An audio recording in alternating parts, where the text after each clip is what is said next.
Bismillahirrahmanirrahim. Mari kita bahas hadis yang ke-23. Insya Allah saya husnuzon ibu udah hafal 22 hadis. Sekarang ya kan 23 yang sebelumnya udah hafal kan? Udah 23 tuh, separuh hadis. Nah hari ini kita bahas dari Abi Malik Al-Haris bin Asim Al-Asari. Oleh Rasulullah SAW bersabda, pertama yang dibahas hari ini suci. Ya mana? Habis. At-tahuru satrul iman. Suci itu syaratnya iman. Makasih. Bisa. Suci itu syaratnya iman.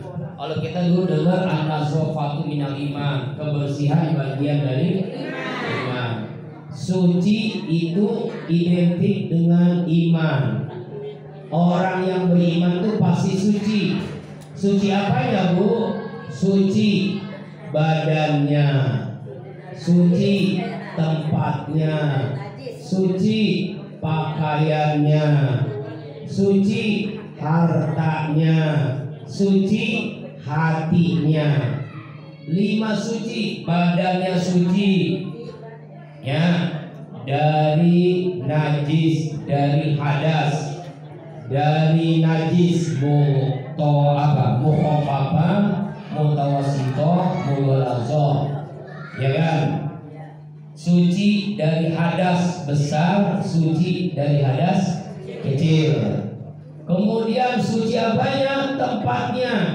Tempatnya suci dari kotoran, dari najis. Pakaiannya suci dari kotoran, dari najis. Kemudian hartanya suci dari yang haram, ya, dari yang subhat. Kemudian hatinya suci dari ucapan hasud, dengki, ghibah, fitnah, penyakit hati, ya. Ada namanya tengil. Tahu tengil Bu? Tengil itu singkatan. T-nya takabur, E-nya emosi, N-nya norak, I-nya iri hati, L-nya licik, itu tengil. Atau penyakit, 4 penyakit. Ada namanya kudis, kurang disiplin, kurang rapi, kutil, kurang teliti, kuman, kurang iman. Nah itu penyakit tuh. Ngerti ya lo? Singkatan supaya hafal deh. Kalau tengil dari AAG, kalau itu dari almarhum kayak jadi MJ. Kutil, kurang, kudis itu penyakit hati tuh. Ya, saya ingat ya, penyakit hati. Tengil, T-nya takabur, E-nya emosi, N-nya norak, G-nya ghibah, I-nya iri hati, L-nya licik. Ini penyakit hati nih Bu. Tengil singkatnya takabur, sombong. E-nya emosi, gampang marah, tersinggung, baperan. Norak itu berlebih-lebihan. Punya pakaian 3 lemari, padahal yang dipakai cuma 1. Punya sendal 1 lemari, padahal yang dipakai cuma sepasang. Punya mobil 10, padahal yang dipakai cuma 1. Ya. Contoh norak, lebay, berlebih-lebihan. Kemudian ghibah. Nah ini penyakit nih. Ghibah, kamu ghibah Bu? Gosip, ngerumpi, itu kerjaan bapak-bapak ya. Kemudian I-nya iri hati. Iri hati itu SMS, senang melihat orang yang susah, susah melihat orang lain senang. L-nya licik. Nah, licik, tahu licik Bu? Pengen menang sendiri. Nah, itu licik namanya. Lalu penyakit hati apa lagi? Kudis, kurang disiplin. Kurang disiplin. Tahu kurang disiplin? Sholat ditunda-tunda. Johor ke asaran, asar ke maghriban, maghrib isya ketiga subuh. Kurang disiplin. Kemudian kutil, kurang teliti. Nah, kurang teliti. Apa itu misalnya? Ya, rumah itu kayak apa? Kapal pecah gitu. Kurang teliti. Kurang teliti. Ya, misalnya wudu asal-asalan, sholat asal-asalan. Kenapa teliti ya? Pakaian juga. Ya, apalagi penyakitnya yaitu udah kurang rapi. Nah, kurang rapi. Ya, rumahnya itu bagus sih 3 lantai, tapi nggak jelas di mana kamar mandi, di mana tempat sholat, di mana tempat dapur kayak ruang tamu sama. Ya, berantakannya nggak rapi. Nah, ini penyakit itu. Ya, ngaji naruh sedang nggak rapi, kayak ustaz nggak rapi terus. Tapi belum semuanya bu, pengen rapin. Semoga ibu yang kasih itu rapi. Itu contoh sederhana, kurang rapi. Ya, sendal rapiin dulu bu, supaya nanti pulang nggak berantakan, pulang langsung. Kurang rapi. Apalagi penyakitnya kuman. Nah, apa ini? Kurang iman. Nah, ini penyakit juga nih. Penyakit kurang iman, kuman. Kenapa kurang iman? Ngajinya ngasal aja. Ya, kurang iman. Sholatnya asal-asalan. Baca Qur'annya asal-asalan. Kuman. Ini penyakit, ini penyakit. Makanya kita harus suci dari berbagai penyakit hati, diantaranya badan, tempat, pakaian, harta dan hati. At-tahuru minal iman. Suci itu bagian daripada iman. Orang beriman itu rapi, orang beriman itu teliti, orang beriman itu bersih, orang beriman itu apa?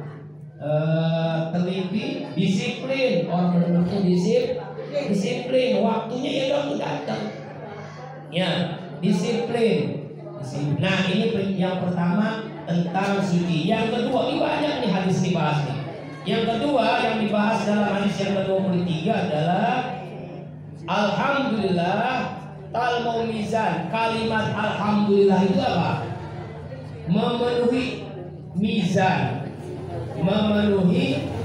Ini kalimat yang luar biasa bu, yaitu selalu memuji Allah dalam kondisi apapun. Maka kalimat ini timbang, nanti kita semua ditimbang ya bu ya. Di padang mahsyar, di akhirat ditimbang. Ada timbangan. Yang berat mana nih? Kebaikan apa kemaksiatan? Pahala atau dosa? Nah, kalau ingin timbangan kita lebih berat kebaikannya, seringlah mengucapkan kalimat alhamdulillah. Selalu memuji Allah. Seperti kita sholat. Sholat itu kan rukun sholat, baca apa? Al-Fatihah. Al-Fatihah setelah bismillah membaca apa? Alhamdulillahirabbil alamin. Kita sholat sehat, baca alhamdulillahirabbil alamin. Kita sakit sholat, baca alhamdulillahirabbil alamin. Banyak duit sholat, alhamdulillah.